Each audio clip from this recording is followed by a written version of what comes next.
போதைப்பொருள் சம்மந்தமாக 16வது பதிவு.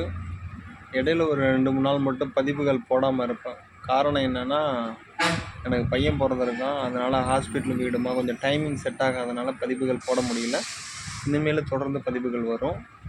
நான் பதிவு போடுறதுக்கான நோக்கம், ஏதோ ஒரு சூழலில் எங்கோ ஒரு மூலையில் யாராவது ஒரு சின்ன சேஞ்சஸ் நடந்துச்சுன்னா அதனால் கிடைக்கிற அந்த பிரதிபலன் தான் என்னோடய சந்தோஷமாக நான் நினைக்கிறேன்.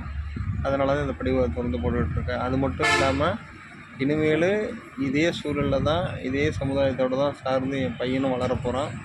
அவனுக்காகவாவது அவனை இந்த சூழலை அவனுக்கு சாதகமாக மாற்ற வேண்டிய கட்டாயத்தையும் கடமைகளையும் நான் இருக்கேங்கிறதுனால இந்த பதிவுகள் தொடர்ந்து வந்துக்கிட்டே தான் இருக்கும். அது மட்டும் இல்லாமல் ரீசெண்ட் டேஸாக 2-3 கொலை அந்த மாதிரி விஷயங்கள்லாம் நீங்கள் செய்தித்தாளில் படிச்சிருப்பீங்க. ஏதோ ஒரு சூழலில் அதுவும் அந்த போதைப் பொருளை சார்ந்து தான் பயணிக்குது. நிதானத்தில் பெரும்பாலும் யாரும் பெருசாக இந்த மாதிரி தவறுகளை பண்ணுறதுக்கான வாய்ப்புகள் ரொம்ப கம்மி.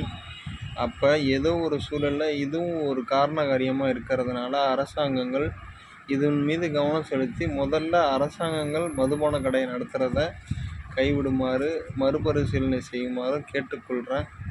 அது மட்டும் இல்லாமல் இந்த மாதிரி விஷயங்களில் நடவடிக்கை எடுக்கும்போது நீங்களும் மாவட்டம் தோறும் ஒரு ரீஹாபிலிட்டேஷன் சென்டர் வச்சாலோ, இல்லை எப்படி சொல்கிறதுனா, இது மதுவை பற்றி அவேர்னஸ் கேம்ப் ஸ்கூல் மூலியமாகவோ, இல்லை பள்ளி மாணவர்களுக்கு இந்த மாதிரி ஒரு அவேர்னஸை க்ரியேட் பண்ணுறது. ஏன்னா பள்ளி மாணவர்களே இப்போ ரீசெண்ட் டேஸாக பார்த்திங்கன்னா அதிகமாக புகையிலை பயன்படுத்துறதுல ரொம்ப அதிகமாகிக்கிட்டே வராங்க.